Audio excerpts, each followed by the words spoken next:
Hey guys, what's up? Welcome back here to today's episode of Intuitive Angling, and really appreciate you guys swinging by the channel and spending some time with me today to watch the video. Always grateful for that.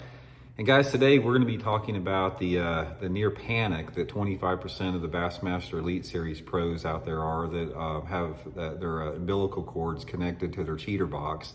They are getting terrified that the ban is on the way. We're going to talk about that today in today's video. And for all you guys out there that say, oh, Randy, god dang, just another anti-live scope video, give it up, grandpa, you're washed up, it's time for you to shut up and sit down. Guys, this is a mission we are on.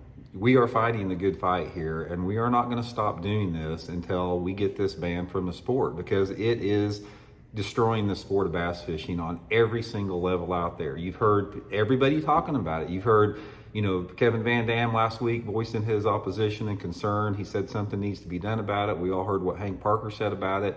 We've had more Elite Series pros coming out against it. So this is going to be a regular part of the channel here, because make no mistake about it, it is the good fight to fight, and you need to be on the right side of history on this. So we're going to get into that in today's video. Also, guys, just a big thank you from me and my family before you get started. Everybody out there that's been helping support Intuitive Angling by subscribing, using all the links I put in the description. Big thank you from me and my family. We really appreciate that. If you guys are some of the people that are taking part of that opportunity to help the channel out here, we really appreciate that. Okay, guys, one of the reasons that you're seeing this panic from 25% of the Elite Series pros, and they're pretty identifiable, guys. It's the 25% of the guys out there that have the flat brim hats, or they wear their hats backwards. I'm not trying to belittle you. That's just the reality of the situation. The same way that most of the traditional hammers on the Bassmaster Elite Series have, they wear their hat the right way, and they've got a beard that's got some gray in it. It's just the reality of the situation. It's not stereotyping. It's just the way it is. But anyway, there's 25% of the field out there that is in a panic mode over this, because they realize once this ban takes place and once the limitations begin to take place, that their careers as anglers are going to be effectively over, because they've ridden on the back of the shortcut to success, and that's what it is. Forward-facing sonar has allowed an average or below average angler to emerge onto the tour level event scene and dominate it, simply because it is not fishing, it's cheating. Forward-facing sonar is a cheater box. It's spotlighting. It's no different, guys. This is the thing about it. I've been hearing a lot of comments from guys that are on the right side of the fence with this. They say that it's no different than using an infrared drone to go deer hunting with, because if you've got a piece of technology that can find and locate a deer that you would never know that was there without that technology, it's no different than when you've got a live scope, forward-facing sonar, and you're scanning in front of the boat, spotlighting for that bass out there that you never would have known that was there in real time, where you can read that fish, you can manipulate the fish based upon how it's reacting to your lure. It is cheating. It's not fair chase. So we've talked about this before. We've had this normalization that this is just part of technology and it's just the way fishing is out there, and it's not. And you've seen the changes manifest this past year in a big way, because what has happened is you've seen guys like Kevin Van Dam that have, and not just Kevin, but a lot of people out there, they've observed what has happened to the sport. We have completely lost our technique diversity in the sport. We have completely taken the mystery and magic away from it. We have completely morphed bass fishing into a tunnel vision, single technique situation that's completely taken over and dominated the sport. And everybody can see that that's not good for the sustainability of the sport. It's not good for the heritage. It's not good for the foundation of what everything stands for in the sport. The same way that every other sport except for bass fishing has banned technology that threatens that. I mean, look at NASCAR, what's happened. They tried to do this. I mean, there was a group of people out there with NASCAR that tried to tweak the cars to get an unfair advantage. And NASCAR, the league said, no, guys, we're not doing that. We're going to maintain a level playing field. We're not going to allow this crap to be in our sport. It's the same reason that the PGA got rid of that ball that went 30 yards, 30% further. We're not going to do that. And bass fishing is on the verge of doing the same thing. They're slow with it. They're very slow, but they're going to be doing the same thing with it. And my message, guys, to you, if you're one of those 25% out there that are pro balls to the wall, forward facing sonar technology, and you're making money and you think you're better than what you really are because you capitalized on technology that's allowing you to cheat and take a shortcut in success, my advice to you is you better start learning how to bass fish. You can do that from a lot of different sources.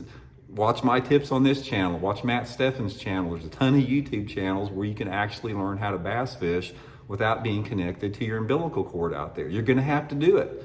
If you want to stay in the sport, everybody's all happy about it and say, oh, this is the way it is. You know, it's technology is the way of the future and it's not going back. If you want to stay in this sport, you mark my words, forward-facing sonar technology is going to be more limited every single year to eventually when it's banned, because this is what's going to happen. Here's my prediction on it. There's been such a vocal outcry by the responsible bass anglers and viewers of the bass fishing television shows out there that the leagues are going to do something about it. I don't hold out a lot of hope for MLF because I don't even know what's going on over there as far as they make so many decisions over there that it just doesn't make any sense to me. But Bassmaster, you know, since they are the standard bearer of the sport, unless I'm just completely off on this and everybody else, they're going to make some changes in the rules next year.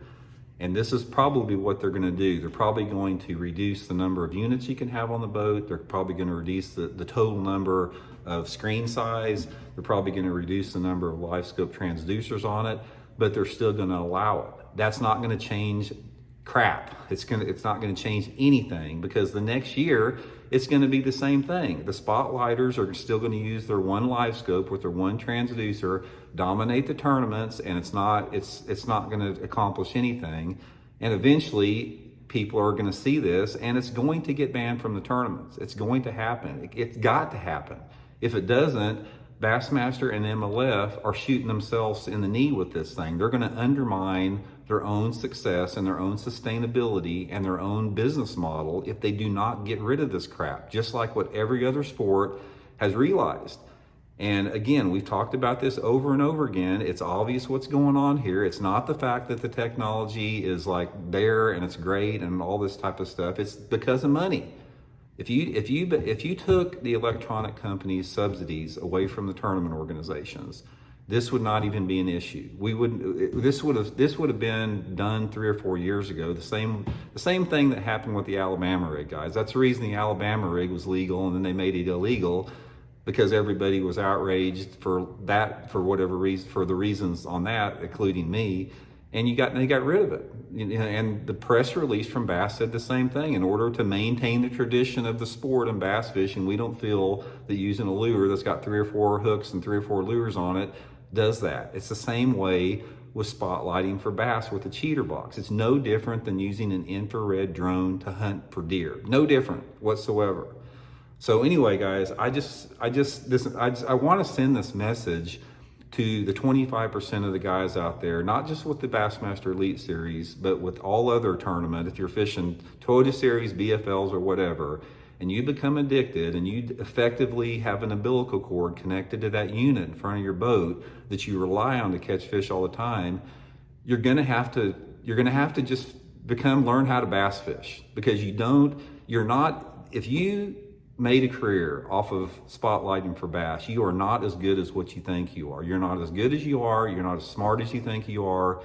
The only way that you're going to gain credibility and sustainability as an angler is to put in decades of dirt time and understand seasonal patterns and seasonal movements of fish, and how fish relate to subtle weather changes, and how coloration and profiles affect how bass ambush targets. It's literally a lifelong mission that you will never fully master. And we have seen a complete degradation in the sport over the past 2 years that I'm just disgusted by. And you should be too. If you're a bass fisherman that loves the sport and is concerned about the sustainability of the sport, you should be disgusted by forward-facing sonar on what it's doing, because if you're not, you're probably not paying attention to everything that's going wrong or looking at the big picture with it. Every person that I've ever talked to or met that is a pro forward-facing sonar advocate, it's all about what's here for me now. Me. How can it benefit me catching more fish? How can it make it easier for me to catch more fish? How can it make me not have to work as hard to become a good angler? And don't tell me that sitting behind a boat for 200 days out of the year staring at a screen is putting in work. That's not what it is. That's the same as some 10-year-old kid being on Oculus or PS5 down in his basement putting in time to get good at some video game. It's not fishing. It's fake. It's not real. So anyway, guys, just wanted to let you guys know about that. Another opinion with it. We will keep fighting the good fight here on Intuitive Angling. The people are starting to change their mind with it as far as the people that really make a difference in the sport, people that have big platforms. We've seen it come out big time over the last 6 months. The momentum is in our direction to do the right thing. And guys, I'm not trying to make this like a us versus them. I'm not trying to say if you're a flat brimmer and you're a live scoper, I'm not trying to say you're a bad angler, because you obviously love the sport of fishing if you're in it. So we're all a brotherhood in that. I am just trying to be like a responsible parent that's trying to teach a child the right way, and try to teach the child the right way to look at a situation, make the right decisions, live your life with integrity, and live your life with morals and ethics. And using a cheater box to catch fish and determine, then if that determines the success that you have in fishing from an artificial stance, that's not serving yourself at all in the long term. So anyway, hope that resonates with some people, guys. Shoot me some comments and we'll talk later. See you.